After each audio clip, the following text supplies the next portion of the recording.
Ready when you are. We've got a hell of a show for you guys today. Vic Alvarez in the house is my special guest co-host. We're also going to check in with Motion Raceworks' own Doug Cook, and then hear from the father or co-parent of Lil Gangstas in our brand new True 10-5 category, Michael Poland. Boys, let's do this thing.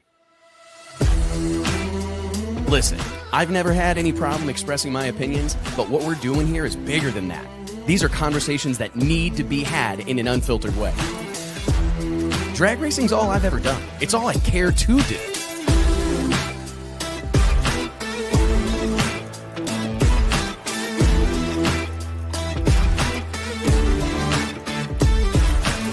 I respect the history, I appreciate how far we've come, but I want more for this sport, and I'll fight for it. It's uncut, it's unfiltered. This is the show of shows. The biggest names in drag racing. No holds barred.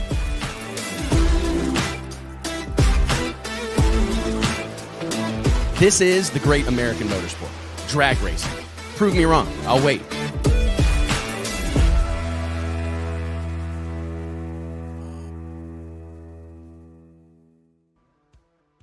Hey gang, Wes Buck here, Drag Illustrated Magazine, checking in. It is Wednesday, November 19th, 2025. Hope you are doing well out there. Remember, join us. Help us spread the gospel of drag racing. Click like, click subscribe. Help us spread the message and continue to grow and build this incredible sport of ours. So much going on in the sport right now. We're fresh off the very unfortunate cancellation of the the In-N-Out Burger NHRA finals in Pomona.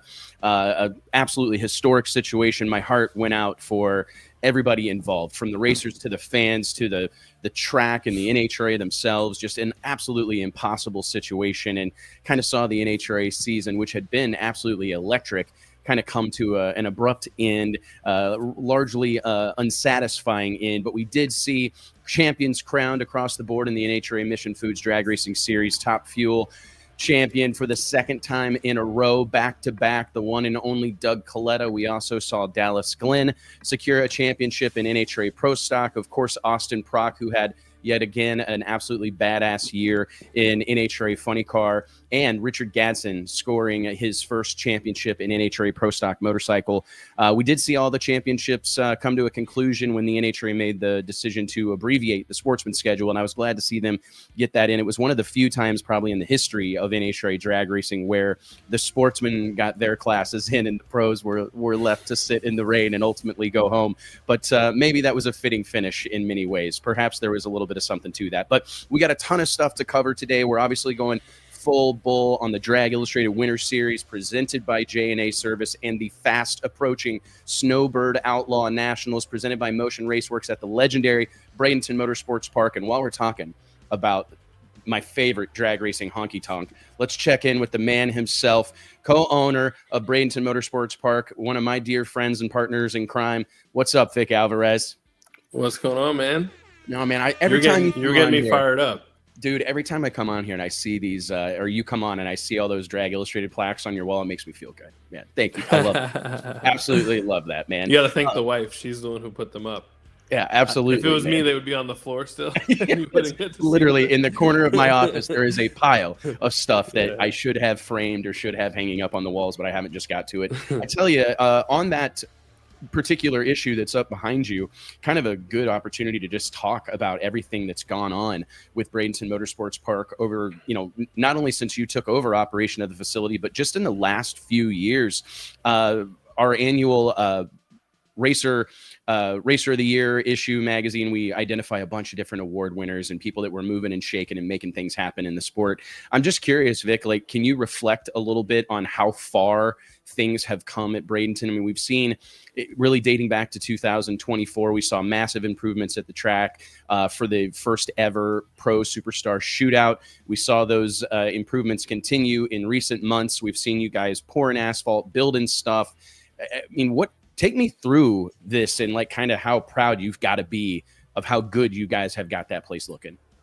Yeah, man. Honestly, so, I bought the place in 2018, and at that time, the goal was just to stay afloat, right? This was a huge undertaking. I think I was 28 or 29 years old when I bought the place.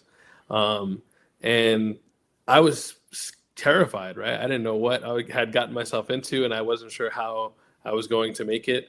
And it was a huge, burden on my shoulders of how am I going to pay for this place and keep it going.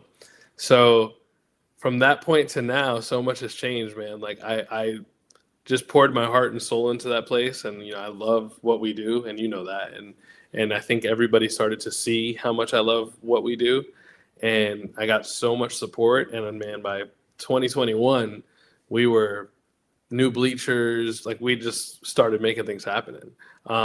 So we've got, since I've got the place, we've got, and this is, I'm sure I'm forgetting stuff, brand new timing system. We went fiber optic, a ton of new asphalt parking. I think we had like 4 parking spots, like pro parking spots when we got it, 40. The tech building, which we did recently, the entrance road, which is just absolutely insane. You haven't seen it yet. I haven't seen it in person yet. Yeah, the entrance road, the new ticket booth. We did ticket booths on the spectator side and improved that experience a couple of years ago. We redid the track surface. Recently, we had Kurt Johnson out there to. We did some patchwork and like fix some stuff this winter, or this summer, I'm sorry, and had Kurt Johnson come and grind it and get it nice and smooth again. I mean, it's been nonstop. But I tell people all the time, and they think I'm just like blowing smoke, but the secret to our success has just been like the love for drag racing that we have. You can sense it. I mean, I think across the board from everybody down there. And I think that's why you and I have been able to make some magic together, is it's like people that line up on this stuff, like, love it absolutely endlessly, and we'll stop at nothing to make it happen. And it's been pretty crazy just to see how this thing has, I mean, if you think back on the progress that has been made, like in the last couple of years, and we can go like high level and talk about how far Pro Modified has come, even since you were introduced to it. But like the last few years, seeing, the Drag Illustrated World Series of Pro Mod kind of be added to the schedule at Bradenton in 2023. And then over the course of time, it kind of starts to become this de facto winter series, right? That people starts getting that name before we even made it official. And then before we realized it. Before we realized it. And then last year we pulled the trigger on it, launched the Drag Illustrated Winter Series presented by J&A Service, bring all these events under one umbrella, crowned our first champion, Ken Cartuccio. Like, sometimes I have to remind folks that, like, hey, this is our second at bat with the series. You know what I mean? Like, I think it's easy to look at this and go, oh, this is something that's been happening for 100 years. In a way it has, right? Yeah. But it's this culmination and coming together that is new, and tracking points and all the different things that come with creating consistency across those 3 events. Like, I mean, I don't know that I'm surprised, but it is kind of surreal to see how far it's come in such a short amount of time. I'm not surprised, because I think this was the goal, and this was the dream. And I tell people all the time, like, sometimes I get overwhelmed by the amount of work that we have, because people don't see it, man. Like, we're nonstop, 24/7, texting, talking, calling, like, doing whatever we can, exchanging emails, and like talking to people and trying to get more people involved. And we work on this series all year, literally all year. And sometimes as it gets closer, 24 hours a day. So I guess I'm not surprised, but this is what we dreamt of. When 100%. I called you was that 2020? I think I called you in 2022. Yeah. And I was like, hey man, NMRA is not going to be, or NMCA is not going to be returning.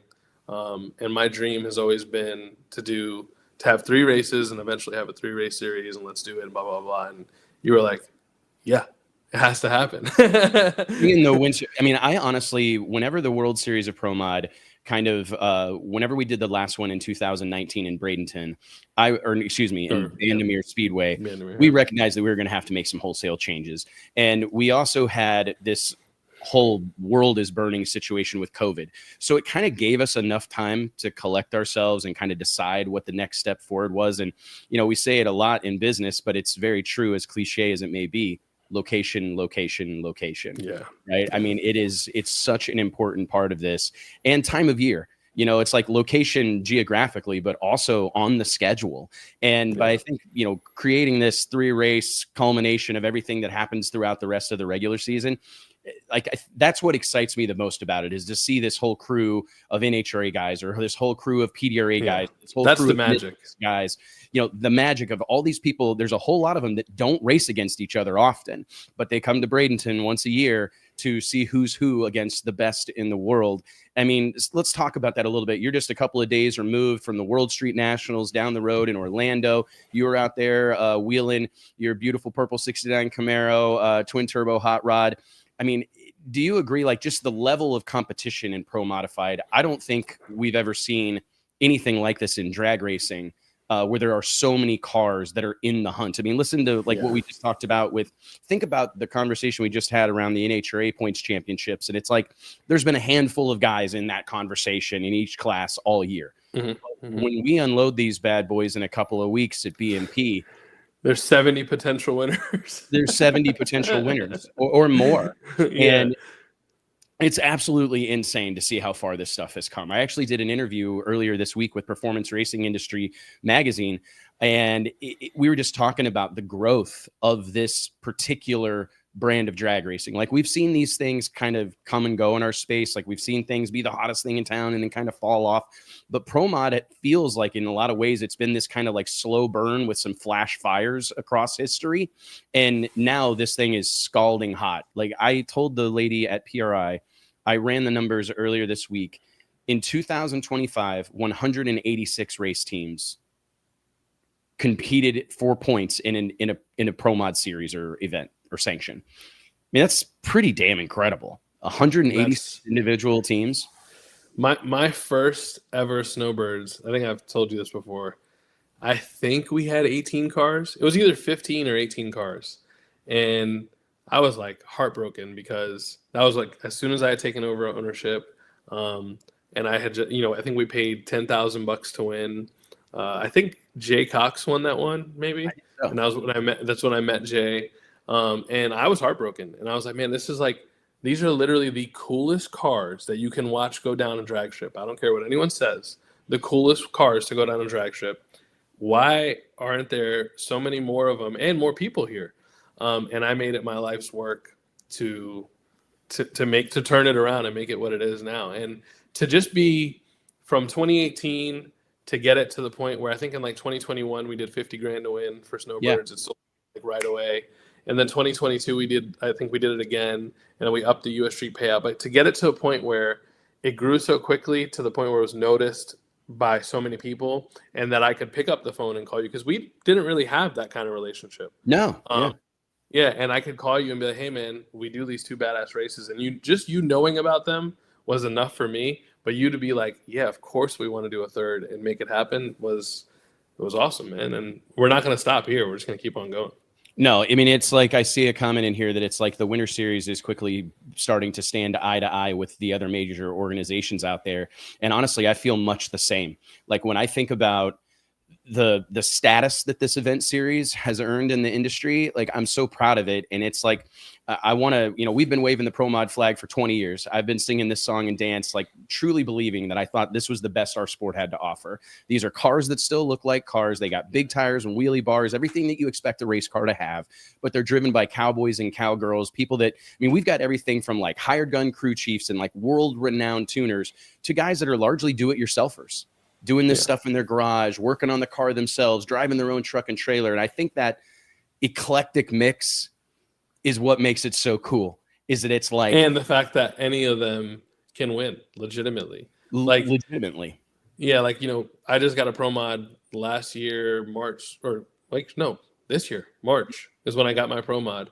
And I raced it with the same buddies that I've always raced it with, Troy Perez Jr., Tyler Gregan, Brad, and Dennis. And like, dude, we've raced Hondas together, Supras together, no time cars together. We work on it in Troy's garage or at the shop at the track. We load it up and I drive it, or Troy drives it up there in the RV with a little 34-foot trailer. And I mean, I haven't proven it yet, but when we get there and we run, I feel just like I could win just like anyone else. Yeah, absolutely, man. I mean, and I agree that I think that that's what's so cool about it, because we're undoubtedly going to have a world champion or a record holder or a guy that's been dominating somewhere else not qualify for these events. Yeah, that's how. Yeah, and we're gonna and last year Snowbirds, we shocked the world. right? Kai Kelly comes out and does what he does, and like that kind of story can only happen at the Winter Series because it's the only place that you have no prep kings, NHRA, no time guys that this might be their first time driving Pro Mod. You have it all: Midwest Pro Mod, PDRA, Pro Nitrous, Pro Boost champions. Anybody can win this deal. It's absolutely crazy. And what's cool about it is, while we obviously have our internal struggles trying to keep this thing manageable and figure out how to, shoehorn everybody in there, it's also like, that's what most of these racers want. That's what I hear from them is like, hey, we want to be tested against the best. Iron sharpens iron. Like, we would rather come down and not be good enough or struggle. Like, of course we want to win, but like, we want to go be tested against the best guys and gals there are. And there is obviously no better opportunity to do that than at the Drag Illustrated Winter Series. And I honestly, I can't wait. I mean, just the environment during qualifying, it's like, it's one thing on race day, but just the tension in the air during qualifying, especially during that final qualifying session on Saturday night, it's like you could cut it with a knife. I mean, every crew chief is walking around, running his hands through his hair, rubbing the sides of his head, looking like he hasn't slept. I've had crew chiefs tell me that they puked the morning of final qualifying, just knowing how crazy it is. And you're probably you're gonna get one upped. You may get in the field and then the next pass be bumped out. Yeah. And I think that there's so much to be said about the competition, like you just said, but I don't think you can go to a Pro Mod race anywhere in the country and see so many grudge races take place in qualifying. I've got like 2 races locked in that and I'm a newbie. I've got to run Justin Swanstrom. I've got to run John Dock. But it's the one time, or now 3 times, but it's the one chance that we're all going to be in the same place at the same time. And there's nothing but air and opportunity in between us. And we gotta put up. It's a place to go sort things out, right? On the legendary Outlaw 8th Mile in Bradenton, Florida, man. And to me, I love it. And that's what I've always wanted. Like, what I've always dreamed of when it comes to drag racing and promoting these events and putting them together was having an opportunity to bring the stars together. I have felt, I mean, we recently broke the news late last week that John Force had finally announced his retirement officially. This obviously sent ripples throughout the sport. I don't think it wasn't a surprise or a shock to anyone with the catastrophe that he found himself in last summer at Virginia Motorsports Park with that 300-mile-per-hour crash. So I don't think anybody was really expecting him to come back, but to actually hear him say it was pretty like, and it was probably the right decision and the right call, but man, it's like finding out Santa Claus isn't real. Exactly. And that's why I think, like, our sport throughout the course of time, I feel like not only drag racing, but every other sport has really risen or fallen off based on the star power that's involved. And from all intents and purposes, John Force has been our star for decades and decades and decades now. And in his absence, I think the door has like swung wide open for who's next man up, who's the guy or gal that's going to cut through the noise, be that relatable, energetic, enthusiastic, like household name. Household name. I could say John, like when I first bought the track, people are like, oh, what do you do for a living? Oh, I have a racetrack. Like, oh, what kind of racing? Drag racing. And sometimes you get like that funny look. I'm like, like John Force, like, oh wow, that's badass.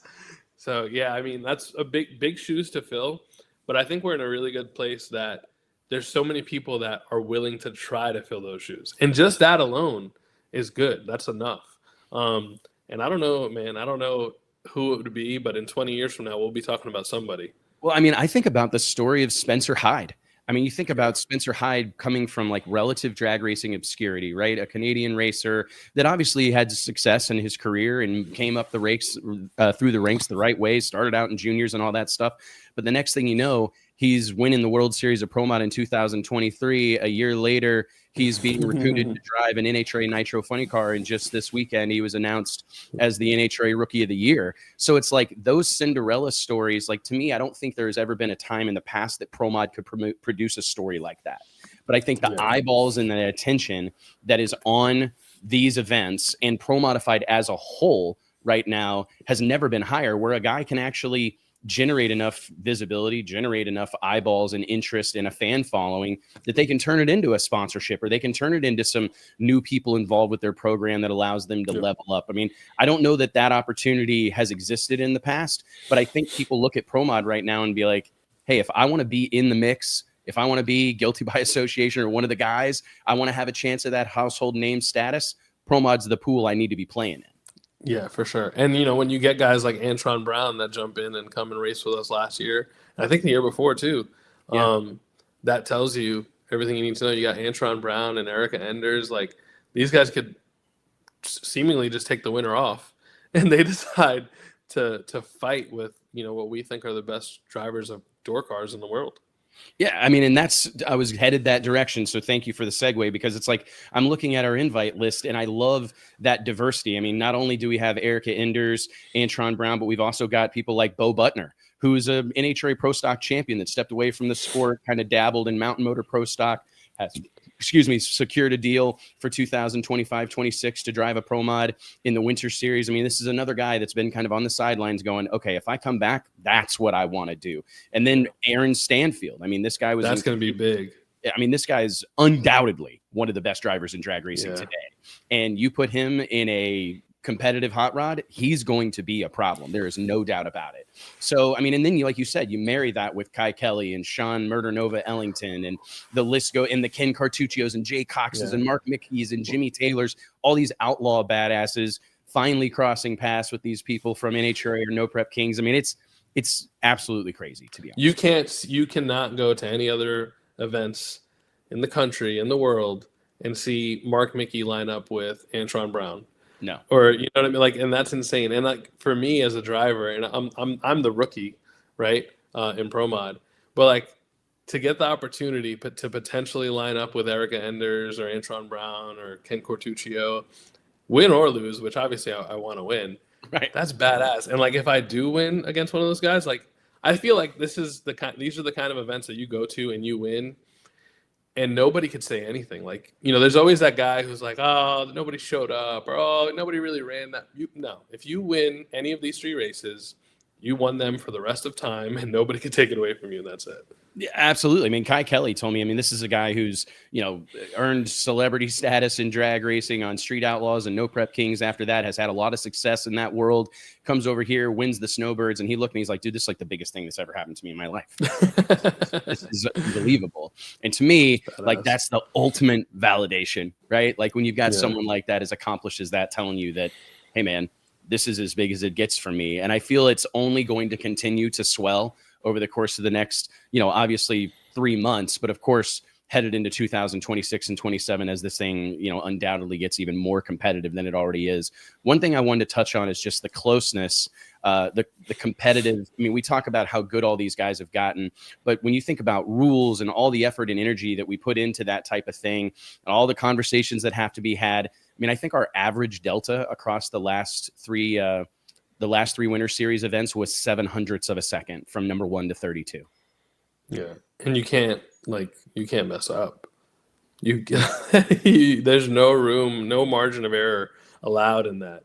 And it's funny because, so, you know, we went to World Street Nationals. There were 16 cars, which was cool. I wish we would have saw more cars there, but either way, 16 cars, and I went like 368 like 3 times in a row.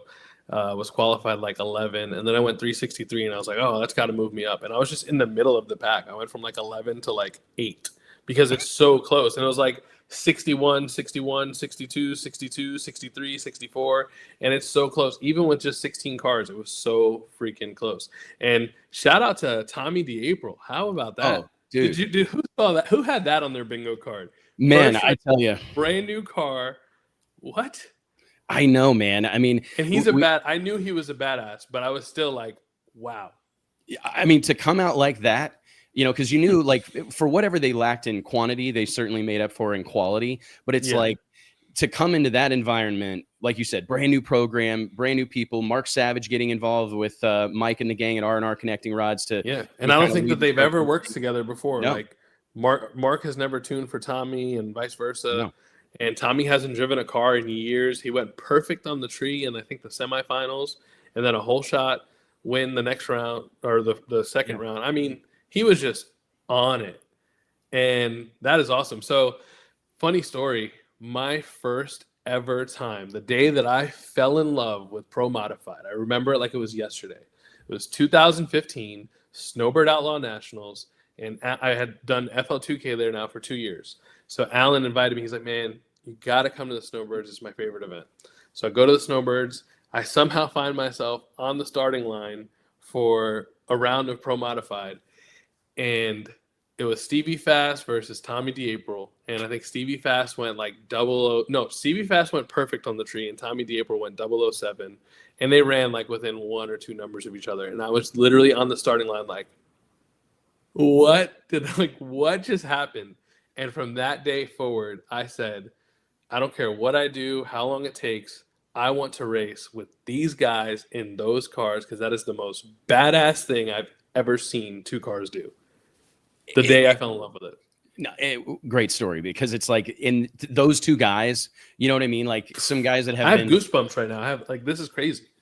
No, to me, this is a class and a brand of drag racing that, like I said, represents the best our sport has to offer. I mean, you think about it, we got late model cars, we got old school stuff, we've got some cars that have like factory style paint jobs. Like, I've never been a guy that makes all the story about the cars, but I do think it's important when you can use the cars as a tool to set the hook for a fan or to get someone interested in our sport or whatever. I used to have a 69 Camaro. My grandpa had a 69 Camaro. Like, they surely didn't have one from archery race cars with a 5,000 horsepower Hemi in it, you know, but it's just something to set the hook, right? Something to get them interested. And I tell you what, speaking of interested in what we've got going on this winter, let's introduce our first guest of the day, checking in from somewhere roadside between Florida and Iowa. Let's give it up for our buddy from Motion Raceworks, the one and only Doug Cook. Hey guys. My God. What up, Doug? What up? Being a road warrior over here. Well, so tell me about making the trip from Florida to Iowa. I mean, you headed back like I am here in a few days to see family? Yeah, I usually come back a week or 2 early just for working with our Iowa crowd up in Motion Raceworks. So it just works out. Just make the trek once a year, and This guy's every other time all I fly. over. This guy's all over the place. You got Motion, TBM, Rife, and now Fluid Works, and now Mark Williams. Yeah, I'm not sitting still very much anymore. I'll tell you that much. Yeah, clearly not, man. And congratulations on that, man. Like, Mark Williams Enterprises is like what I would consider a legacy brand in this space. Yeah. Right. Yeah. So it's like, it's important that those brands, in my opinion, stay healthy, stay vibrant, stay moving forward. So I'm excited about it, man. I think that it's good for the industry, especially. We actually just had Jason Terrell on a couple of weeks ago talking about them acquiring Racecraft. And it's just like, there's some of these brands that all of us like grew up seeing, whether it was at signs on racetracks or stickers on race cars. And it's like, it's important that they stick around. I would hate to see them go. And in this kind of new world we're living in of, you know, corporate acquisitions and all this stuff, it can get a little scary. I know that's something you're very passionate about, Doug. Yeah, you're the right guy for the topic. I'll keep it toned down, but you know, there's only like the equipment that Mark Williams has, you can't just go out and buy that equipment. Most of those machines there's a lot of, late model machines, I would call them, but then there's a lot of stuff that's like from the World War II era. And it's just stuff you need to make the parts they make, and the knowledge there and all that stuff. If that goes away, the progress stops, you know. Of course, there's other people in, the industry making similar parts, and that's good to have competition, but even that, it's like, who knows, small events can happen, and that will bring racing to a halt if we don't have, like you said, these good legacy brands that are known to make parts that people depend on, and that's what drives me nowadays. No, I couldn't agree more, man. It's just like for the health and wellness of our space. Because, I mean, I think we've talked about this obviously off camera several times, but, that really has to be the goal. Like, I try to share that with people all the time. It's like, we're trying to push the ball forward for this entire community, because, like, a high tide lifts all boats, right? Again, as cliche as it may sound, I believe it to be true. And it's like kind of circling back to the Winter Series and what's happening down there with Pro Modified and all of our various small tire categories. It's like, this is good for the entire sport. And we, Vic and I appreciate Motion's involvement in the Snowbird Nationals, the Snowbird Outlaw Nationals, and the series as a whole. We're excited to kick this thing off in a couple of weeks. What are your guys' plan? I mean, is Brent or any of the other part of the motion team rolling out for some of our small tire stuff and the radial categories that are offered at Snowbirds and US Streets? Yeah, so Brett LaSalle is actually committed to running LDR all year this year. So, Nice. he kind of bounced around here, there, and everywhere, and I think he'll probably still come back to like Victor's FL2K and all that stuff. But really, he's gotten the itch, and we've all gotten the itch. And what's really cool about like Brett is that it's kind of collected a team of us at Motion that have gotten excited about it. And I've worked with Justin Martin for a while with LDR and all that stuff here and there, but it's really close to home. His car's at our shop a lot of the times. Yeah. The guys there are just heavily involved in seeing the problems that that exist when you run a car that hard. So we're all kind of trying to solve those problems. So it's going to be fun to be a part of that at Snowbirds. Obviously Stevie's going to be there and all that, but running the next year over with Brett and all that stuff's going to be just awesome. Tell us so about. you guys will have 2 cars in LDR. Yeah, so Red and we're just trying to keep more cars coming back. Yeah, Like damn that. near Christmas colors, right? I mean, almost Christmas colors. I'll tell you, man, Brett has made it hard on everybody, in my opinion, because what they're doing with that car just makes, I mean, the 3-second 1/8 mile car, 5-second quarter mile car that I've watched him start up and drive around the pits and pull into his trailer.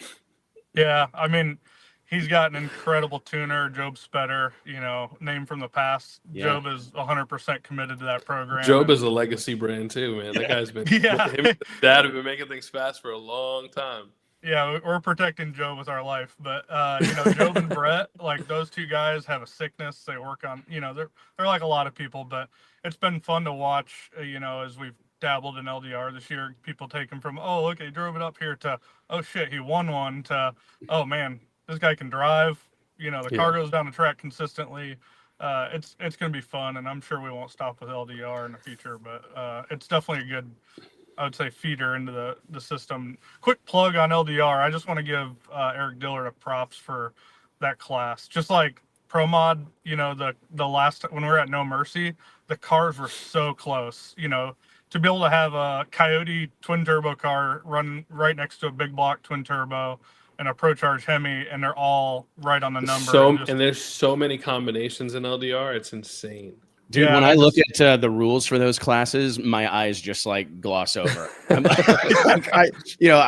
It's unbelievable how many combinations, and there's a lot of different ways to skin the LDR cat, it would seem. Yep. And I think that's what I like the most about racing these days, like what you guys have created, and even the 10.5 stuff that's coming, and the PDRA is like all the racing's so close, but we're not racing. I love Pro Stock, but we're not racing Pro Stock where it's literally the exact same engine. They're very different in a lot of ways, so I'm excited about it. You and me both, man. It's and that's honestly another thing that I think is especially cool about the Winter Series and these 3 events is that at this point in time, it's actually kind of a rare thing. One of the only places that you're going to see screw blower cars, centrifugal supercharged cars, nitrous cars, turbo cars, all going to battle head to head on a level playing field. And I think we're going to be surprised. I mean, we've got nearly a dozen nitrous cars on our invite list for Pro Modified this year. And I think we're going to have some guys turn some heads. I really do. Yep. No, I mean, you can definitely tell the competition's getting tighter. Drivers are getting better, but like all throughout the year, I always have, Flow or Freedom, whatever on. And I'm just like, my God, they're pushing the ball. Like it used to be like everybody went faster in the winter, and then it kind of slowed back down during the summer, and it's just like fast everywhere anymore. So it's cool. It's true. It's absolutely crazy, man. So tell us about the rest of your winter plans and what else. I mean, were you expecting anything new and exciting beyond what you've already announced, or do you guys kind of go and getting this stuff organized and getting ready for the trade show season, obviously the Winter Series and everything else you guys have going on? Yeah, actually, my wife was just texting me. She's like, you literally have a race every weekend from like January to almost March. And I was like, yep, get ready. So between that and just trying to stay active at all the different business sites we have, like Victor said, we have Florida, where TBM Brakes, and then Iowa is Motion, and Colorado is Mark Williams. So I'm just trying to balance it all. Luckily, we have a great team. Like when we took over Mark Williams, it was a little different than some of our other acquisitions. Like they just need a little bit of input and help, a little bit here with accounting, a little bit here with marketing and stuff like that. But we're pretty fortunate. And then our other sites are just, we have just good people. We've invested in them, and it's paying off. Yeah, you can clearly see it, man. So let me ask you one more thing, and we appreciate you taking some time for us.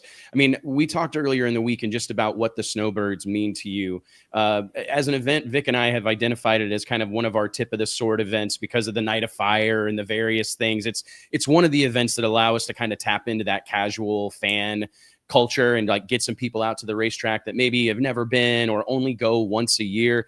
To have the Motion brand on that event, I mean, what's that mean to you? It's really special. You know, Vic and I talked about, well, I don't know if it's 18 or 19, Vic, but we came down. I started coming down to Bradenton, and then I ended up buying a house down there. But he's like, I want you to be the Motion, I want to be the Motion Raceworks Snowbirds. And I thought it was cool at the time, but it's just become really special because it's kind of like a party, a reunion of sorts, because it's really the first race of the Winter Series now, but it's not a points race for a lot of stuff. So people are there just, putting on a show. It's fun. The fans are intense. Florida is great in the winter, and there's just not a lot that's bad about it. And then it rolls right into PRI, so there's just, you've created this energy that sparks the whole next year of racing, and it's just indescribable for me, at least from a business owner and a race enthusiast, like to have our name as a headline on the event. And we're just trying, working with you guys to try and push it to the next level even further. So what do you say? Like, one thing that we've seen is your brand's involvements in these events. And I've seen you preach that on social media, and Vic and I, obviously we're biased. We want to see brands get more involved in events, but how important do you think that's been to see, like, you've experienced that firsthand? And one thing we've seen is you guys are quick to sponsor events. You're quick to buy a sign at racetracks across the country. And I think you understand how important successful tracks and successful promotions are in this space. But like, you've seen it firsthand. How much do you think that involvement, that like ground floor or working relationship with all these different promoters and venues, what has that meant to your businesses, and how far this deal has come in what seems like a relatively short amount of time? I think it's really important, but it's not always quantifiable. It's just, it's one thing to like put your name up there. It's another thing to be there supporting your racers. Like we're going to do the Mark Williams kickoff party this year. We're going to have can I announce the Christmas tree deal? Yeah. I just texted Vic this morning. I'm like, at the welcome party, we're just going to have a Christmas tree race. I'm going to throw $1,000 in, $50. We're only going to make it available to racers. So the whole pot will just go to the winner. So, but I think it's like really important to just be involved. These racers want to know that, the people who they're buying from are there to support them. And it's just really a good place for us to learn about our customers' needs and all that stuff. Not to be cliche, but it's more than just our name, the money going in. I think it goes both ways. And Victor always, is appreciative. Like we try to promote it. We have pretty big channels on social media. So working hand in hand with you, with Drag Illustrated and BMP and all that stuff, I think is important. Because like you said, seeing how much we've all grown since then, like when I approached Doug, it was again at the time where I was like really just trying to put all of my energy into building the Snowbirds up, because it's such a cool event. And it's one of those events that until you experience it, you really don't understand how cool an event it is. And Doug felt the same way about it, and it was just like a match made in heaven. But to see how far the event has grown since then in Motion, it's like, and that to me, that tells the story of the synergy and the relationship that everyone that we're working with, we're helping grow, and they're helping us grow. And that's awesome. That's like the magic that comes from like in a relationship. I always say, like, whether it's your marriage or whatever else, like partners that are equally yoked in the deal, that's where the magic happens, where it's like we're all pushing or pulling or whatever you want to say as hard as we can in the same direction. And I think it's important that you mentioned that sometimes those relationships and those things are sometimes hard to quantify, but I think you make a great point. One thing I've seen change over the course of, it's been 20 years we've been doing Drag Illustrated now, and you used to see that type of at-track support from almost every brand, where every event you'd go to, you'd see every manufacturer that was in the mix would have representatives on the ground. And as it feels like corporate America started to invade our space, a lot of those guys and gals don't get going, man. Yeah, were the heart and soul of those companies, and like we're the connective tissue between that brand and the customers. Those, for bean counters, those guys are pretty easy to cut off the board, right? Oh Because it's hard to quantify their value, but then it's like one of those things you don't really know until it's gone, and then it's too late. Yep, you're exactly right. And it's an easy place to save some money because, truth be told, like if we stopped sponsoring events, it would take 4 or 5 years before people would really realize, and during that time, that profit would just be in our pockets and it would be great. But that's not like really what we're about. But you're right, like the big brands are gone. So even like some of our fiercest competitors, I have a lot of respect for them when they show up and they support it because people need that. There's nothing worse. Like I'm an opportunist, so if a problem presents itself, I'm going to try and find my solution to it. But it's not always something that's good for the racer if they can't have the support when they're at the track and something breaks or something's wrong. Yeah. And they have to wait till I Tuesday. consider that when I'm buying stuff, and I tell people this all the time, if I'm buying stuff to build a race car, the first thing that I look at is who's at the racetrack, right? Yep. Because you go to the racetrack and Fuel Tech is there, Motion is there, Rife is there, TBM is there, Hartz Turbo, Precision Turbo, like the guys that are there, M&M Transmissions at every race. Yeah, they're awesome. And they'll freaking fix your transmission at the track. I don't want to buy a transmission from some dude I can't get on the phone, I can never see, and that will never help me. I want to buy a transmission from a guy who's racing with me and who wants me to win because I'm running his product, he wants me to perform well and do well. Those are the guys. 100%. Well, in a way, like that's kind of the relationship. The racers are investing in that company then because they get to see firsthand. Like having Damon and Troy and those guys from M&M is just invaluable. Like they're always so quick to help. They're great guys, and no product is perfect, although theirs is great. But when they see it break firsthand, it takes all that communication out of it. And over the years, like you said, Victor, all these different companies like Fuel Tech, all these guys, when they're there, they see the problem, they fix it, and they just keep elevating. So, and the guys that are at the racetrack, it's not probably a coincidence that their brands are the ones that are in the winner's circle the most because they're there.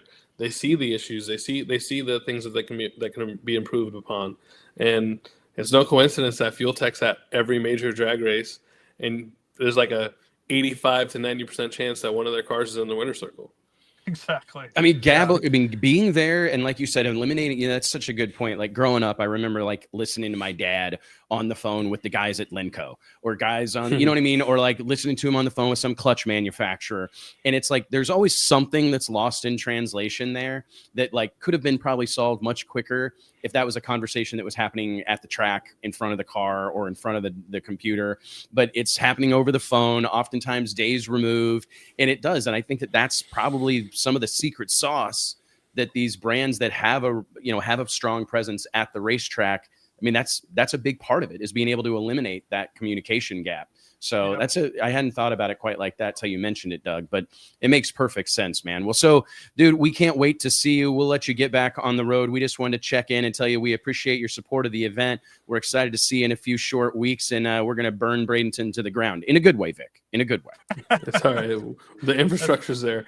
There's not a lot of structures to physically burn that. We'll just start a big fire and watch it burn, my friend. Yeah. I appreciate you guys having me, and I'm really excited. Like I said, this is a kickoff and comes earlier every year, it seems like, but oh my I'm goodness, ready for that's it. the truth. I remember that it used to be kind of like the energy wasn't what it is now. And it was kind of like some people would make it, some people wouldn't. And it was kind of like, oh, it's the end of the year. You know what? I might stay home and get ready for US Street. Right. And now it's like, you got to be there. And the energy there is unreal and follows into PRI. And it's just like never quits. We're full throttle all year. It's literally unbelievable. If you miss it, you lost probably 6 to 10 really good passes to collect data for the next event. So on a badass track, air, it's awesome. Well, I mean, one last thing before I let you go, because you're just like talking about the industry. One of the points that I was making earlier this week in a conversation I was having with Performance Racing Industry magazine was about the economic impact of this particular group of racers. I mean, when you start talking about a turnkey pro mod car being, just shy of a, $400,000-$500,000, and you think about having 80 of them in one location, in cars alone, You're talking about $35-40 million in investments that have been made. And I think sometimes like that doesn't get, perhaps it's on us for not having done a good enough job of telling that story. But like, this is an economy in and of itself that's going to be parked at Bradenton for 3 months. Yeah. It's tremendous. Like when you, I mean, you know, Wes, like there's restaurants that just know when we walk in the door, I was actually just at the Yard House the other day, and they're like, "Hey, where's Wes at?" And I'm just like, "That doesn't even live here. He's there 3 times a year, 4 times a year." But like, it's not a small town, and it's like, so for people to know the racers and know the people walking in the door, it says a lot about what it brings to town. And you know, hopefully we can get some of that city money at some point, Vic. Yeah, that's what we need. Right? We need one of these. We need some Florida money. Manatee County should put up some payout. They absolutely should. A lot of people out here. I'm with you. Yeah, let's call a governor or something. Let's get DeSantis on the phone and see what we can make happen. Because you never know, man. I mean, we've seen crazier things happen. There are plenty of the tracks in this country that are getting that type of support. Yeah. We need DeSantis to come to the Snowbirds to feel some of that energy. We do, or maybe have him do us like a video. You know, maybe he can do us like an intro. That can see him, that knows him. So we want to see Ron DeSantis at the Snowbirds. Free tickets for Ron DeSantis. Free tickets for Ron DeSantis. It's as the many most as he American needs. thing you can do. Yeah. Yeah, 100%. Well, Doug, drive safe, man. It's good to see you. Happy Thanksgiving, and we'll be in touch soon. See you guys. Thanks. Appreciate it, big dog. See you, man. Hey, man, let me take a quick second to remind you guys that today's show is brought to you by our friends at Applied Racing Technology. Based in Clearwater, Florida, ART has been keeping racers on track for over 20 years with top quality chassis, suspension, safety gear, and more. Check them out at appliedracing.com today.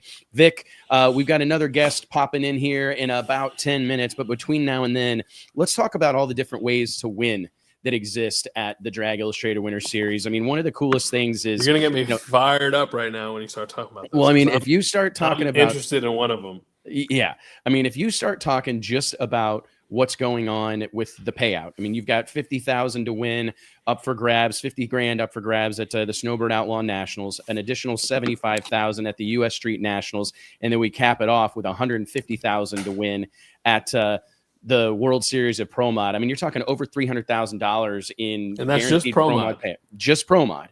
Yep. In just guaranteed Pro Mod payout. But not to mention, we've got all sorts of things happening in 2025 and 26. Let's talk briefly about the Elite Motorsports Million. I don't think we're going to get any more juice out of this bad boy than we're going to get between the Snowbird Outlaw Nationals and the U.S. Street Nationals, because there's going to be an entire fan base and an entire racer base waiting to see if someone can actually go back to back. We all can admit this is a tall task, but I do think we saw last season that it is not impossible. Ken Cartuccio was one. Ken and Kai showed us that it was possible, I think, because they both had stellar performances across the 3 races. And I mean, it's like literally, I think Ken Cartuccio, a case could be made had he been a touch more comfortable in that car, the 69 Camaro that he just started driving last season for Scott Tidwell Racing.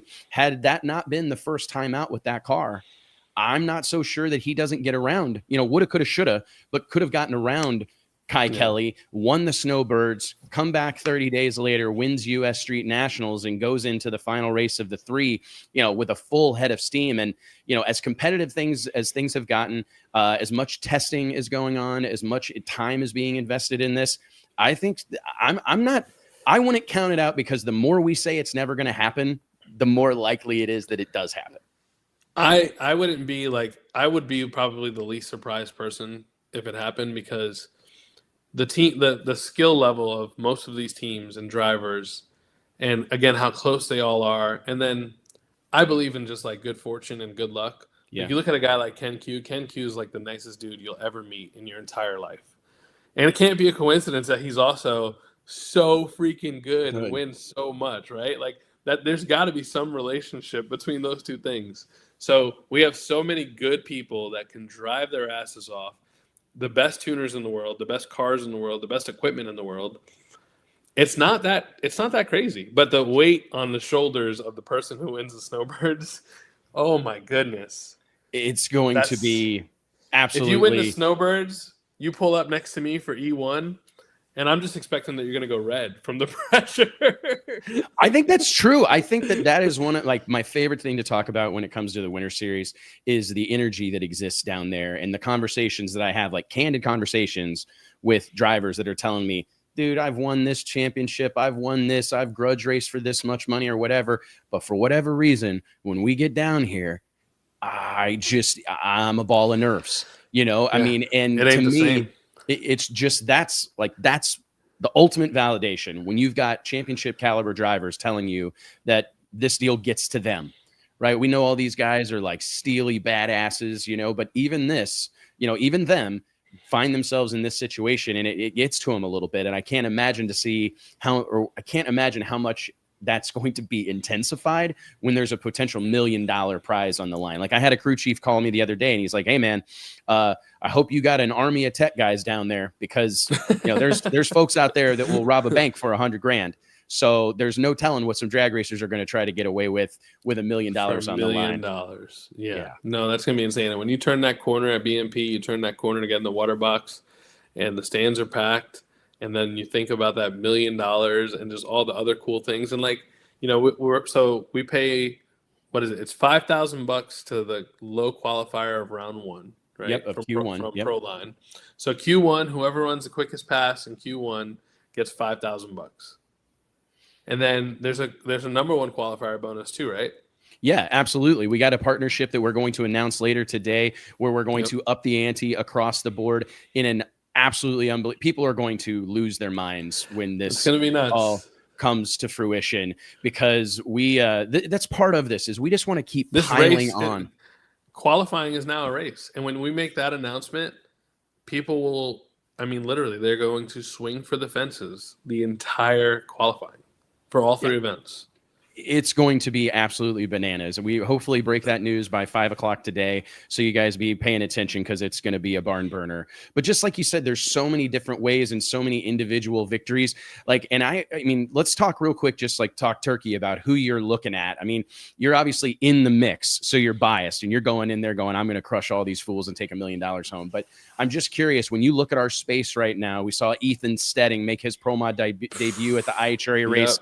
At Gallant Motorsports Park a few weeks ago. Absolute animal. The car's fast. Todd Tutterow and Ty Tutterow tuning that hot rod. Him driving it. Killer job behind the wheel.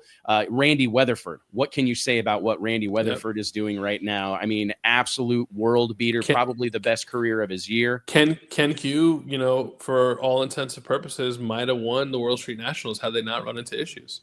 Number one qualifier. And, man, I watched those guys wrench their hearts out to get that car up there for the semifinal round, and they just couldn't make it. And that would have been, I think, his third or fourth one that he would have won, World Street Nationals.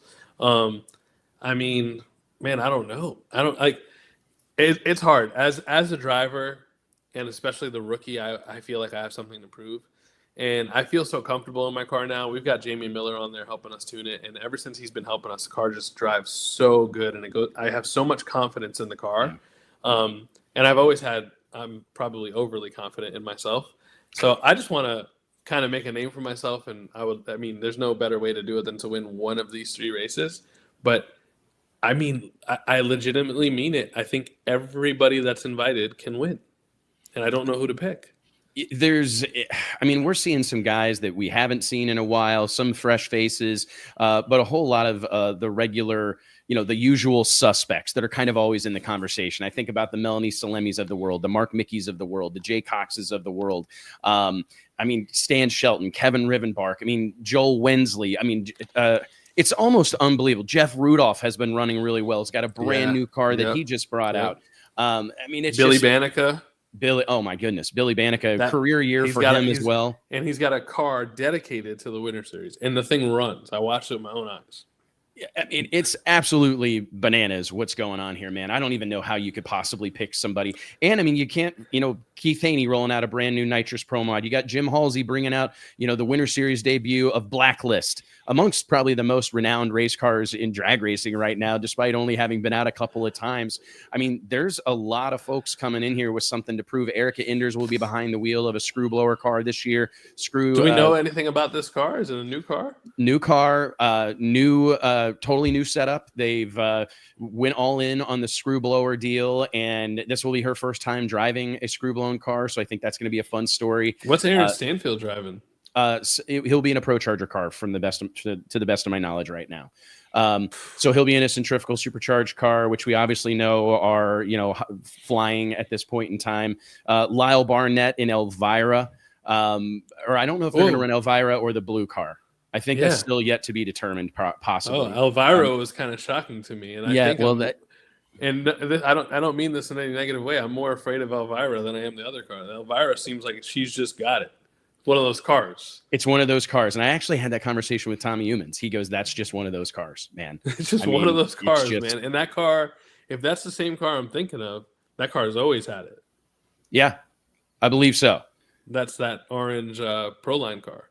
Correct. Cars always had it. Cars always had it. Cars always had it, man. So leave that one at home, Tommy. Tommy, if you're watching, I'm begging you. Yeah, leave that one at home, man. It's I'm excited for it, man. Just to bring this group of people together and make sure they have fun, because we can talk all we want about the competition level and all of that, and it's great, and all the pomp and circumstance, the prize money.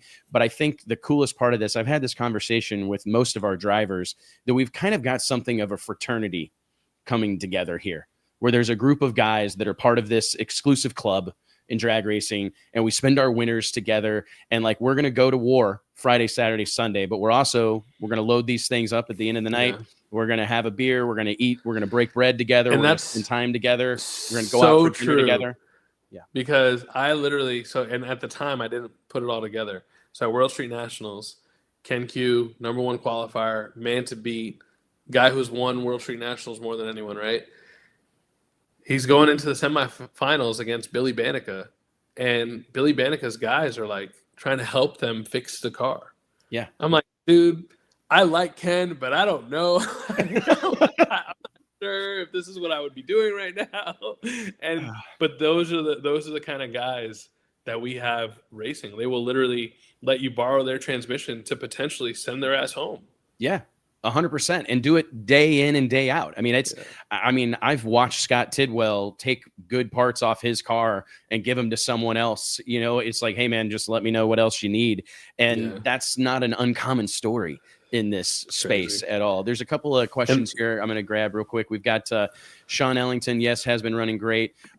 Somebody asked earlier about weights, and yes, weights are a big part of how we maintain parity in Pro Modified right now. Obviously, the lightest cars on the property will be the nitrous cars, and the heaviest cars on the property by and large are the twin turbocharged cars, or the screw type and centrifugal supercharged cars, which have all gotten closer and closer and closer, it would seem. But there was somebody else. Are there going to be rules to penalize the harsh? No, we don't have any rules penalizing actually any of the combinations to beyond what's normal, I guess, at this or to a specific. We don't have anything to a specific brand. No, and there's no need. I think that Pro Charger answered that call pretty quickly, and they made some improvements to their charger, and now you guys got Jeff Rudolph. Jason Harris, they are running right with the Harch Charger. So yeah, which has been another cool industry thing to see, just competition in the space and everybody being pushed to be better and improve products, because that's what this whole sport is built on the back of, really, is just continuing to push the envelope. Speaking of pushing the envelopes, bursting at the seams, we got the one and only Michael Poland in the green room. What's up, Mikey? What's up, baby? What up? Welcome to the show, man. Vic and I in the house. Vic's filling in for Mike and JT, who both had matching doctor appointments this afternoon. So suspicious. I guarantee they're probably playing golf together right about now. Probably playing golf. I wouldn't be surprised. But anyways, man, it's been quite the deal to see how far Lil Gangstas has come in basically a year. I mean, I think about trying to turn the World Series of Pro Mod last year into kind of a coming out party, putting that style of racing on a big stage. And here you are a year later with, what'd you guys do, 20 plus of these events in 2024 or 5? Yeah, we've done 25 plus, paid out well over 300K this year. So World Series of Pro Mod was kind of a projection. I mean, we've said it before, we left there, and by the time we got out of the state of Florida, we pretty much had 2025 sewed up as far as schedule and speed promotions and this and that. The phone was ringing off the hook, mine and Jimmy's both. So World Series Pro Mod definitely was the coming out party for Little Gangsters last year. Everybody had a blast. It's kind of cool to see. Last year we had a bunch of the Pro Mod drivers on the starting line and whatnot. Was very curious about Little Gangsters. And then when we opened it up this year, a bunch of them reached out. So we got crew guys and family members and this and that. And I'm just going to start the show off just with a bang. My client has given me specific instructions. We want Vic's ass Thursday night, and whatever Little Gangsters party it's got. How did I know that this was going to go this way? You should have known. Matter of fact, we want you or Troy. It don't matter who goes first, but we will take y'all back to back for $1,000 a pop Thursday night. You know you ain't got to talk us to death. That's locked in. I don't even want to know who the client is. Make it a surprise. All right, yeah. You already know who the client is. Yeah, it may be 51 shades of brown when we get done with your ass, but it'll be okay. That's fine. I would like to get him out of there early because he seems like he'd be a good help. So he can come and help us do tires and nitrous bottles and stuff like that. So let's get him. Yeah. I'll handle him first. Okay, yeah. Don't worry about that. Yeah. You just focus on your pro mod when we get done. We'll just leave it at that. Oh my goodness. This is what we're trying to do, man. We're trying to go drag race, but we're gonna have some fun while we do it. Yeah, I'm here for Jimmy Dale versus Vic. I'm glad that's locked in. Somebody write that down. I should let Troy get him first round. Then I don't even have to waste my time. Yeah, we'll see. We'll flip a coin, me or Troy. Okay, because either one of those I'm down with, man. Tell me about let's talk about True 10-5. I think we were all, I mean, Vic and I, we had reservations about Little Gangsters a year ago. We're like, I don't know if we're gonna be able to get enough cars, and is this gonna be a good fit? And I think Vic and I at the end of the deal looked at each other and like, dude, this deal's the shit. These are cool cars that are fast enough to put on a show. They're kind of unpredictable. You're gonna have somebody smoke the tires. You're gonna have someone drag a bumper. I mean, you're gonna have, and it's a wide variety of cars, like purpose-built race cars. The variety of cars should be spoke about because, so I ran Little Gangsters for my first time at Troy's race recently, and what I quickly learned is what makes it more challenging than like normal index racing is that it's really like a melting pot. It's like a bunch of guys who either got tired of racing what they were racing or didn't have somewhere to race their car. They tuned it up to go 530. But what happens is everybody runs it so differently, meaning like some guys leave the line super hard. Some guys just crawl out of the line and chase you down. But you have no gauge of like, man, I don't even know if I left first. Did this guy leave first? Did I leave first? Is he going to just blow through the number? Is he going to drop? Like, is he going to drop on me? You just don't know. And that extra added level of making it challenging. It's not index racing. Like you go to, if you run 650 index, both cars leave wheels up, and then you're just looking over and like, who's going to drop? Who left first? This is absolutely not like that. You could be racing a turbo car and you have zero clue what this guy's about to do. It's right. awesome. Or what's a homeboy with the yellow 68 Camaro with the hood scoop on it? Craig Wilson? Yes. Is that the guy who beat me? Yes. I want to race him too. I'm sick of that guy. He will be in Florida. Oh, he lives in Florida actually, so we can arrange that anytime. He's a great dude that I got to know out at Extreme Raceway Park at Big Jake's race back in September. But like that's a legit hot rod, and he gets after it. You know what I mean? So it's like he's the guy that's going to leave, cranking on it. I like that some of the cars are like doing everything they can, got their tongues hanging out to run 530, and then like you said, some of them are kind of just playing it safe, and that's kind of the magic of it. And then the no time slip thing too. Oof. If that throws that's the curveball. You know what I mean? The no time slip deal. If everybody has a time slip, well, everybody's running the number. Whether you can back it, where you're at. Like you said, not having an idea. Like you leave hard, you go a 119 to the 60 foot. Well, the turbo car just went a 138 to the 60 foot. It's really hard to gauge when somebody's coming at you with 25 miles an hour. So like it makes it very interesting. I love it, man. I lost to, what was it, Craig? Yeah, I lost to him, and I could not for the life of me figure out how I lost. I was so mad. And then I'm looking at my draggy, and it's not working. And then later on that night, at like 2 a.m, I look at the draggy again, and the number finally popped up. And I was like, all right, at least I broke out because I was livid. And I went 520. Yeah. 520. And I'm like, dude, I crossed the line. Homeboy's back there. What just happened? Hey, last year there was a dude that drove all the way from California to Florida first round of Little Gangsters, I don't remember who it was, coughed and banged, cars dies on the starting line. He barrels down the track, never lets out of the throttle, and his wind light never came on. Other dude fires his car up, literally idled down the track, and his wind light came on. And I was like, oh, I know that would hurt. It should not be more stressful than racing Pro Mod, but it is. It's crazy, right? No, I just think that it's to me, because I mean, how many 100 years they've been running index classes, and there's never been this type of buzz or energy around it. And I think that wrinkle in the format has just breathed new life into this, and it's made it fashionable to race these cars that I think, I mean, like, we treat Little Gangsters like part of our show. It's not filler. I actually had, a fan emailing me about, like, what do you guys have for filler? And I go, our events don't really we don't do filler. Like, we would never describe anything that we do in our events as filler. Like, everybody is there serving a purpose as part of the show, the overall show. And certainly like there's places where we put more emphasis than others, of course, but it's like Little Gangsters is a big part of our show. Yeah. And I think it's cool that a guy can have a car that goes bottom fives in the 8th mile and say that he's part of the show. Before I jumped on here, I actually got I'll send it to you, Wes. I got an article from one of our guys that got an invite for Little Gangsters. His little local hometown newspaper, they did a whole article on this guy with his car and him about getting an invite to Winter Series. That's no joke. It is a big deal. Like, they did he has a whole page in the newspaper about how he got invited to Winter Series. And so tell the people what are they racing for this year? What's the payouts and what's the So we're going to do it's be $20,000 per event. The 64 car invite only, $20,000 per event, and then $10,000 to win the points championship. So originally when we talked to Wes, we knew World Series was a lock.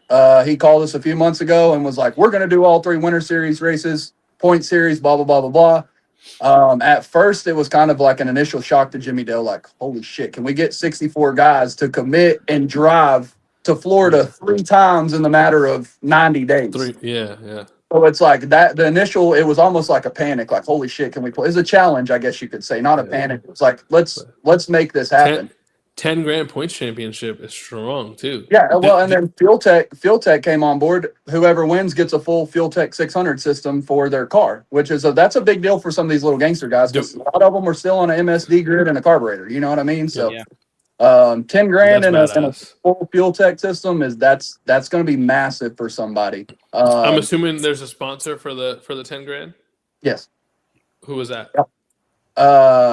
We got a couple. So Melling, okay, yeah, let's try Melling, BTR, CW Racing, and Fuel Tech are the 4 people that we have on board to complete the Winter Series. So nice. Shout out to those guys. But it was actually, we sent out a ton of invites. We sent out over 100 invites, told these guys, hey, first come, first serve on your lock-in. And we got full, middle of last week, Wes, we had everything shut off and turned off. So everybody's paid, got full 64. And that led into, Little Gangsters. Like Wes said, index racing's been around. We didn't reinvent the wheel. We didn't do something different. We gave it a sexy name and we made it cool with some structure. Same thing we did for 10.5. Small tire's been around. Nobody reinvented the wheel or started anything. We gave it a cool name. You guys are breathing some life into it. I'll give you that. Yeah. A cool name, you know what I mean, and some structure. That's really what small tire needed. And a hell of a payout. Right. So it's, I said this the other day. Somebody was talking about these big numbers, 100K to win, 200 this, that. I don't, a lot of people throw these numbers out that they know they can't sustain. It's not sustainable in a long run. Just don't be a piece of shit and be as vested as the racers are. As a promoter, just be as invested as the racers are, and you'll have a good turnout every single time. I agree with that. What do you make of you touch? Yeah, amen. You're talking about a new name, new class. We obviously, like you said, this is not anything that's new. It's not anything revolutionary, but we did kind of take what we saw as something that was gaining momentum rather quickly. Small tire, no prep, 28, 10, 5, non-W racing, no bars. There's a slew of these cars in the country that have kind of been spread out across a bunch of different classes, right? Like the traditional no prep stuff, but also a bunch of radial classes and such. We launched the Drag Illustrated True 10.5 race for our first event at the Snowbird Outlaw Nationals. I know you probably don't want to go through the whole list, but like, this is going to be like, I don't know if there's ever been a situation where there's been this many badasses on big tires on this at the same event as this many badasses on small tires. I don't think we've ever seen anything like the murderer's row we're about to have in True 10-5. Oh, that's like first round will make or break who wins that deal, because it's bear on bear crime. Like chip draw will definitely determine who wins that deal. I think the biggest thing is everybody has been so focused on radial prep or no prep or this or that, and you have people that built these cars strictly around these certain types of racing, where I think over the last year or so we've gotten away from that. Like when this list, you've got the Manny Bajingas, you've got the Ryan Martins, you've got Ryan Mitchell. Like you have a mix of radial guys and no prep guys. Like we're all meeting in the middle here, and that's the coolest part to it. Russell Stone never had the Black Widow car on a slick in its life. Wow. Dude got an invite, said, I'm there, watch this. And he's testing literally as we speak right now on a 28-10-5 slick and his radial car. So I think that is we're gonna kind of see the mesh of everybody with the True 10-5 deal and what we're doing with the Winter Series. Getting everybody together. Chase Womack, known for no prep. He's got Bobby Dakota's old car. He got an invite. The dude's ran over everything in the country pretty much this last year.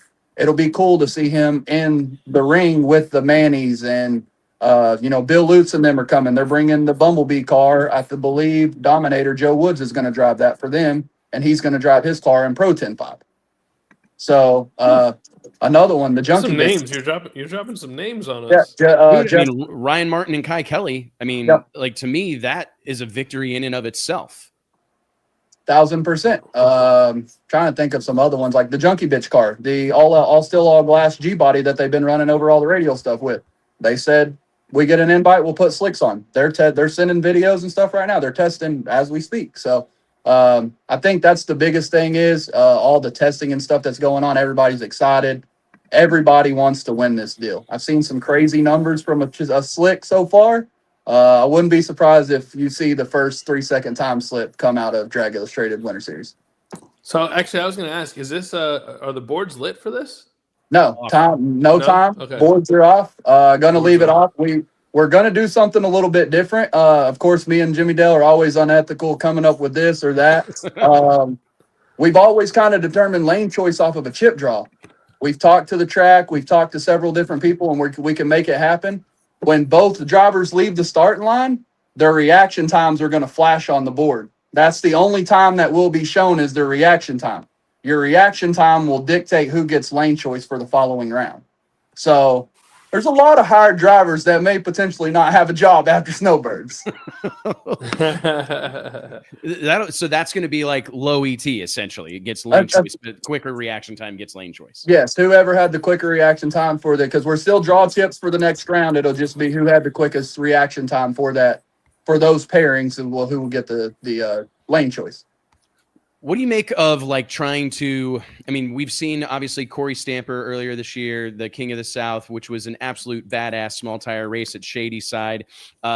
Do you think that this is like next man up, like as far as a class is concerned, Michael? Like, do you think this is going to be the thing that, we see it happen every time. Like it's happening right now in Pro Mod. There's so many Pro Mod races, you can hardly keep up with it. It's coming. It's coming. The floodgate has been open. Corey Stamper and them, the King of the South, that's been there for several years. Always an amazing time. They do a good job.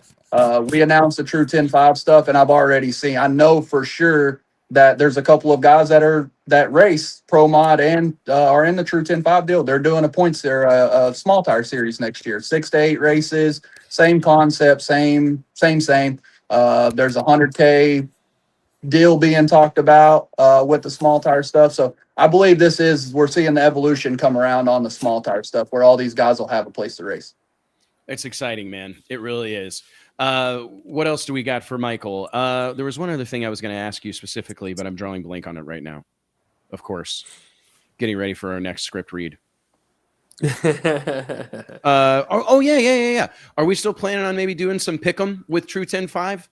Yes. So I don't know how we're gonna. Did you talk to JT or did we? Yes, we're working on it. But what we're talking about, Vic, is all of us being that none of us are involved. Like driving a car in True 10-5. You, me, Poland, Jimmy. Let's pick let's take some players and build a little team. So we have a 32 list, right? This is hypothetically what we're thinking. we were saying whether we gamble something on it. We all put in $500 in a pot, but basically we will figure out how the four of us who would get the first round draft pick and so on and so forth. Who picks first, second, third, fourth. We go through until all four of us have 8 drivers on a list. And then it's pretty much who's got the last man standing. And we can gamble in between rounds. Like we can do side bets on our driver. You know, your guy draws my guy. We can have a little side bet action. But ultimately, whoever has the guy that is the last man standing would take the money or win the bet. I like that too. See, these are more opportunities to win, Wes. This is what I was telling right? you. Yeah, like, No, it's awesome, dude. And I just thought it'd be fun. Like it'd be great for some social content, and it will get us in a little bit of a. We've got all of our own teams. I may get decals made for my guys. We should do that for Pro Mod too. We should. You could absolutely do that. So like we do a deal. Me and Jimmy Dale will do a deal. We call it a pick'em. We have a list of all 32. It's actually the pairings. Once we get the pairings out, we take that around. And everybody pays $100 to get in. So they give us $100. They mark their winners right there. So you highlight who you think's going to win. And if you get all of those right, and somebody misses one for say, you can win the whole deal first round. But it's literally you pick every pair of cards, and whoever has the most picks wins the money or the pot or whatever. And you can run that all the way through. Because typically first round, you have a winner. Somebody will pick everybody right, and there's going to be at least several that don't pick. Are you guys familiar with Calcuttas in golf?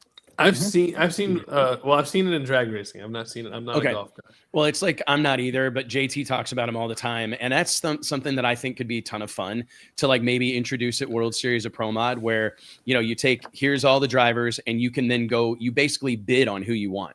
Like I want Jimmy Taylor. So I go say I put $100 on Jimmy Taylor, but if somebody else wants to put $500 to take Jimmy, they can. And then they close the bidding and you end up with who you end up with.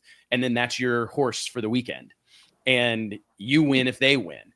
And I think you know how much fun that would be to do like at the welcome party on Thursday night? Like people betting on themselves, bidding on themselves because they think they're going to win. Like, I really think something like that could be a fun thing just to get more people invested in the outcome, 1,000%. And that's a way to get everybody involved, because the crew members, of course, are always going to bet on their homie or this or that. Like, it gets everybody involved. Everybody has a slice of the pie, if you will. They're running for $1 million in Pro Mod, but his crew guy's running for $2,000 over here because he doesn't bet 10 different people. You know what I mean? Man, there's so much pressure on you at this race. You don't even know. You're in the car and your guys out here betting. Yeah. For you. Have you been surprised, Vic? You've done a bunch of grudge racing and no time racing. Like, I feel like that it's kind of showing up in Pro Mod a little bit more. I don't know that I ever have seen more call outs 100%. in my life than I've seen this year. But also the new drivers and the mix of drivers, like JR Gray, NHRA champion, huge freaking. He comes from the grudge scene. He comes from that's his background. Yeah, you know what I mean? And NHRA Pro Mod driver. John Dock has done some no time stuff. Justin Swanstrom has. I have Marcus Burt when he would race. Travis Harvey, Lyle Barnett. Like, there's a bunch of us that do it. There's honestly, no telling how much money Travis Harvey has been staged up for. Oh yeah. But like, it just makes it more fun. I like to compete. So as much as I like racing, it's like, for example, people are like, "Hey man, why didn't you bring your Pro Mod to World Cup finals? Great race, we were there. Why didn't you just bring the car, make some exhibition?" It's like, man, that just doesn't interest me. I want to race the guy next to me, and I want to whoop him, and I want to win something. You know what I mean? Like, that's just what I want. I don't care what we could drive. We could rent minivans, but we got to race, and I want to win. I want to win a prize. Well, and I don't think I don't think some of the drivers in Pro Mod and stuff understand how much the fans and stuff are invested in that. And I'll be 100% honest. I was not going to watch Vic and Justin's qualifying shit. Neither one of them. I don't care. Like, I'm just being honest on what was going on in the qualifying stuff for World Street or whatever it was. Like, I'll watch eliminations, but I'd have zero care for qualifying. Right. But as soon as Justin called out Vic, and then I commented, I'm like, Vic, you better not let this dude talk to you like that. And, they locked in or whatever. I was interested. I was invested. I watched the Yeah. qualifying because I was invested in that I'm situation. sorry. I'm sorry we scared him off, man. I'm Oh, sorry. it's all. Yeah. From a lawyer standpoint, Vic, start putting punk outs on your You know, on I your races. thought that Justin was just one of them guys. I didn't have to put that stipulation in there. Yeah. But I guess that turbo car really Hey, had they're all shaky. Every one of them are shaky. So you just the thing always is, hey, get the punk out. I'm not that way, man. Like, Yeah. I really because I also believe that it's like flipping a coin. Like, anybody can win. Because so when Justin said he wasn't going to race me, the track came over and like, hey, will you do a match race? And they were doing some video and like trying to hype it up. So I ended up running Raymond Matos in Justin's place. Raymond Matos went like 361, and I had ran 368 like 4 times in a row. And my guy's like, you shouldn't race him. I'm like, he got to fucking show me. Right, yeah. You're gonna, yeah, exactly. And we went up there, and I won. So it's like I feed off of that energy, and honestly, being the underdog is even better because like I had nothing to lose. I wasn't even supposed to be up there with that guy. So but that's the thing is like Vic, you're in qualifying. You go off the trailer in qualifying of round 1 at Snowbirds, and you run somebody for 10 grand, and you run over them. Vic's head is going to be really hard to get compressed down back in the helmet. He really has a good chance to win Snowbirds because he started off on such a good note. And I believe that energy it carries throughout. Like, you come back, you guys are fired up, you're fired up, and now I'm a force to be reckoned with. Nobody can tell me anything.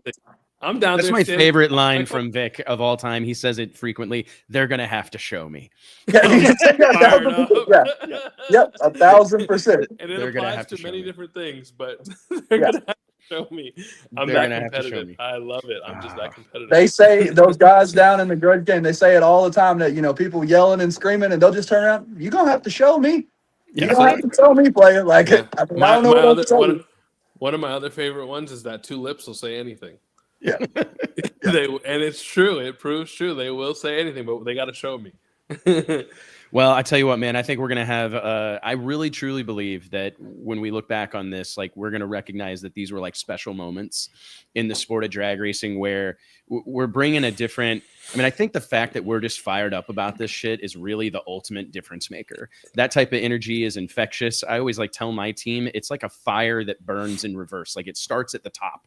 And if we're not wound up, we can't expect anybody else to be wound up. Yeah. And I, like, every time I've answered the phone for the last 2 weeks, and, you know, it's whomever it is, Tommy Cunningham at Stroud or Mike Bowman or whatever, one of our pro mod brethren, what are you up to? And I'm like, getting ready to put on the greatest pro mod drag race that has ever happened, you know, and it's, and they feed off that. They're like, well, shit, I was just kind of getting, you know, bummed out about having to drive all the way down there, but now I want to leave, you know, now I'm ready to roll out.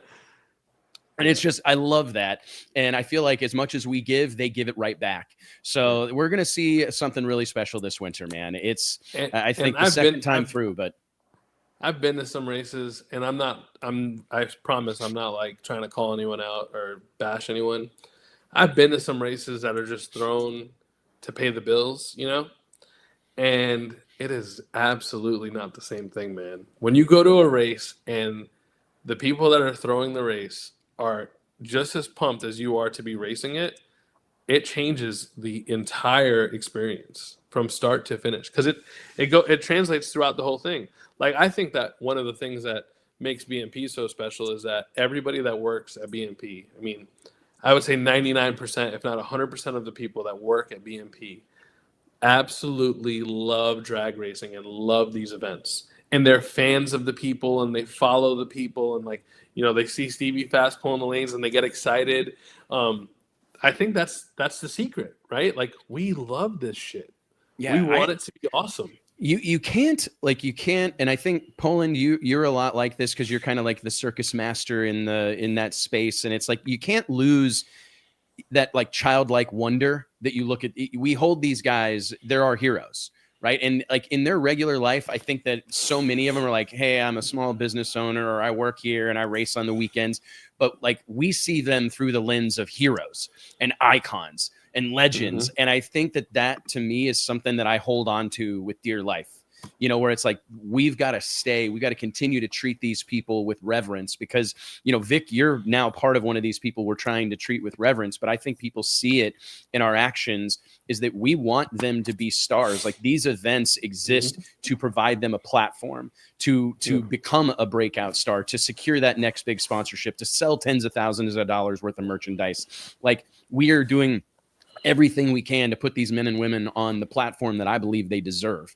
I think that it should always be like this. And then when they work with us the way they do. Yeah, and I've always said, and this was like something I learned kind of early on with FL2K, because, you know, I just started off doing FL2K in 2013, then 2018 I bought the track. And what I tried to carry over from FL2K was that we're all competitive, we all want to win, cool, whatever, but do you really care as much if you win and there's 6 people in the stands? Or do you care if you win if 1 million people are at home watching, the stands are packed? Now, that pressure, it makes the win that much more like gratifying for you. So our job is to provide as big of a stage as possible for our guys to perform on. What they do with it is on them. You know, hopefully it goes well. They can make a name for themselves. They can get some new fans, sell some shirts, sign some autographs. But our job, our obligation is to give them as big of a stage as possible. And I'm not talking about just the people there. I'm talking about the media presence, internet presence, the YouTube presence. Just put them in front of as many people as we possibly can. Well, it's not just like, I think that's a good segue into like what you were saying with the vibe and the aura, like the people is what really matters here. And I think that, like Vic said, with BMP, everybody's excited to be there. So before Wes or any of us roll into the track for Snowbirds, all those people are excited. Then Wes and everybody comes in and adds more excitement and so on and so forth. Before you know, you have this giant pile and everybody's like, oh my God, like how do you contain, like keep the roof on it?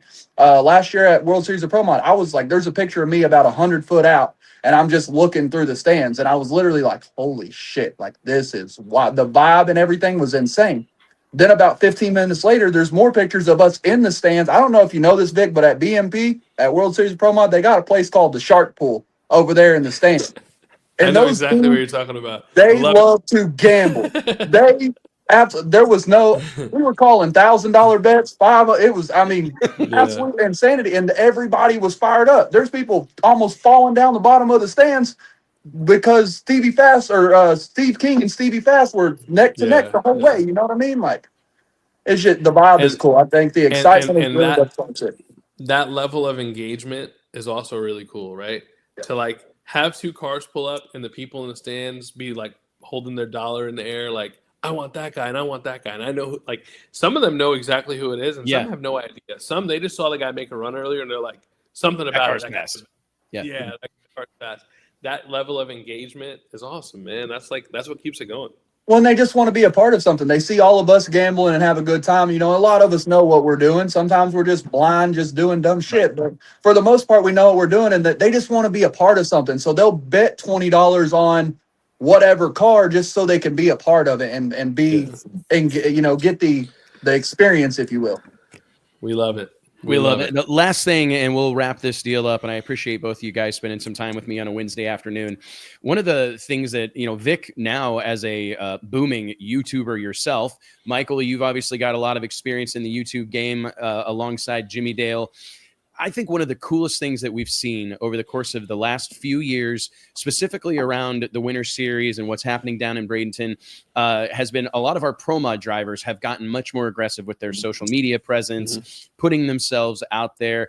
And also, I think one of the coolest parts about bringing in True 10-5 and Lil Gangsters is that so many of those racers are already in that mix. You got Billy the Kid, Hoskinson, you got Ryan Martin, Kai Kelly, all these guys that have social media followings. Ryan Mitchell, I mean, this guy's like a world beater in the small tire no prep scene, got a huge following, and he's coming down there. And I think it's cool because I venture to say, I don't know this for sure, but I wonder if Ryan Mitchell's ever been to a Pro Mod race. Probably not. Probably not. I would say he's probably been to the local Flying H stuff where a couple Pro Mods were testing, but I highly doubt like a full-blown Pro Mod event. Like, that's highly doubtful. Yeah, and I think that that's cool because he brings with him his audience and all these eyeballs that follow him wherever he goes, War in the Woods. I mean, go look at like last year alone. You go look at Street Racing Channel's YouTube video that they did at World Series of Pro Mod. They both ran Little Gangsters, but go look at some of the passes and stuff from the Pro Mod. They got really great content from the Pro Mod side and introduced their whole world to that side of it. You know what I mean? And there's something special happening there.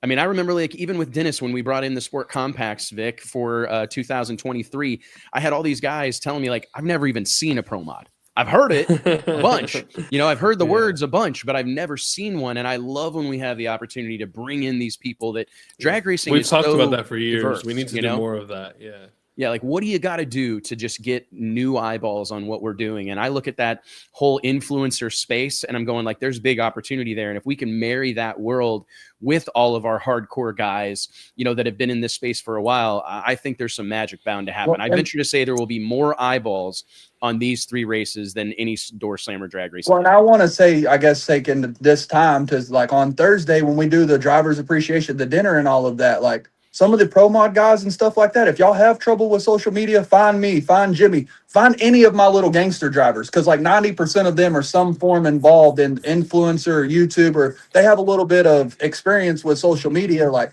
we can all work together to grow this and get it bigger and help everybody out. 100%, man, because that's what we really need more of it. And I think that's one of the, I see Justin Swanstrom just jumped in the chat here. But I think about guys like Justin, Stevie Jackson, people that have audiences. And they Justin, Vic said you ain't shit. Vic said you ain't shit. I heard it here first. Oh boy, we're moments from going off the rails. I can feel it. Your phone's about to ring, Wes. Yeah, my phone's about to ring. No, dude, the whole deal is absolutely crazy, man. And I'm excited. I think that just this mix of guys, the parity is really, that was one thing that I thought we saw basically a dry run of our rules, at the Orlando World Street Nationals. I feel like we've got a whole lot of race cars that are really close together, and we're about to see us an absolute dogfight. We're going to see the best guys, the best drivers, the best cars, the best tuners in the world go to war here in about 18 I just want to let y'all know that I hate to put this out in the air, but if Jimmy Taylor and Ken Cartuccio draw each other first round, there will be more money gambled on that race than probably 99% of the stuff that goes on. Because everybody is like, Jimmy Taylor's going to run over everybody because he won a 338. I get it. That's weights and a lot of stuff. People don't realize that he's got to come and legal. Right. There's a lot of stuff that plays into that. But yeah, there's a lot of people on the Ken Q side of it that is like, any amount of money it happens, you're dead. I'll tell you this. If I was just like your guy who just watched Pro Mod racing every once in a while, and being the gambling man that I am, if Ken Cartuccio was racing somebody, I would venture to say I would try to bet with Ken Cartuccio. And I don't say that as like a dig at anybody, right? But it's just, if I watched enough of this stuff, that's the guy that I'm rolling with. Can we get Ken and Jimmy Taylor in one of the qualifying rounds? We may have to try to get that locked in. We may have to bring back Rivals Night, Vic. If now all of a sudden needs to happen. I mean, it's happening without us even doing it. We need to just put it all together. Yeah. We got to bring Rivals Night back. Well, and that's what I said. It's like that would bring so much excitement to qualifying. Because let's just be honest. Qualifying is boring. It sucks. Well, no, qualifying is boring, but not at the Winter Series. Because every round there's a grudge match. And every round there's something to win. But they're making it exciting. You know what I mean? Like if you force their qualifying to go a certain way, you know what I mean? Like you almost have to have a grudge race or so. I don't care if you bet a piece of pizza, but something needs to be like, I want it to sting. Like we were talking about the punk outs earlier. You could do $100 on a $10,000 bet. When I get that $100, you bet I'm gonna, every time I see you, I'm gonna say, look what I got. Yep. Look what I got. You know what I mean? Like it's I wanted to ask you guys too while I have you. What's the bump spot gonna be at the Snowbirds? Because I'm shook. I'm scared. What was it last year, Wes? I think my personal best 63 is the bump spot. I think this year my personal best to date will be the bump spot, which is scary. Which is a 61 with an 8, I think. Something like that, yeah. Yeah. So I would say right now I would say it's probably going to be like a 362. Yeah. Yeah, I would say. And the worst part is Poland. It'll be like a 62 with a 1.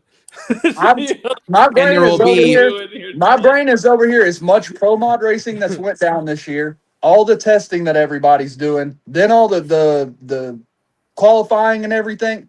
I'm gonna say I think it's gonna be a 59 or a 60 flat. I don't want to talk about it anymore. I'm getting stressed. Yeah, that's- I gotta go. The I chat's gotta saying 59. The chat's saying 59. So I mean, that's why I asked what last year's was, and I feel like everybody has raced so much more this year since the last Winter Series. There's been so much more racing and so much stuff that's been figured out, and more technology, and people are trying new things to try to go faster. Like I really think that we will see a 50 to a 59 field. Like that's how close the thing is going to be. it's going to be nasty. Yeah, it's going to be absolutely nasty, man. And what's cool is that, like, I mean, Jim Halsey can be right in the thick of that thing. He's proven that thing will go 56. Hey, the dang, almost him and Tommy Franklin, the dang lone nitrous guys. I'm telling y'all right now, if Jim Halsey wins at US Snowbirds, I will be butt naked in my wheelchair going down. Well, I no longer want to see him win. I tell you, man, Dude, he's been there before. Happen. It could happen. And he won US Street. Yep. He's won US Street more than once. He went to the final of the World Series of Pro Mod in 24 against Derek Ward. And really, by all accounts, like, was the guy to beat. You know, I mean, he had made the best run of every session. I don't know that there's I don't think you can count him out. I really don't. I think I will have a 15-pound bottle mounted to this wheelchair with just wide open valve down Bradenton. If this man wins, the dang nitrous car wins. Snowbirds. Yeah, but you know what? You say it like this guy didn't just come out at Cecil and go like a 356. Yeah. I mean, that does happen often. It's absolutely gnarly, boys. Well, hey guys, thank you so much for joining me here today, helping us spread the gospel of drag race and talk a little bit of Winter Series. It didn't feel like we'd been talking about it quite enough, so I'm glad we got to spend pretty much the whole show today talking about our upcoming events. Of course, the Snowbird Outlaw Nationals presented by Motion Raceworks, just 18 days away at the iconic Bradenton Motorsports Park. We can't wait to see you guys there. Vic, Poland, thank you guys so much for joining me. Shout out to Doug Cook for joining us early. And we'll see all y'all next week right here on the Drag Illustrated YouTube channel. Thanks for having us, man. Thanks, brother. Later, Talk bud. soon, boys. Later.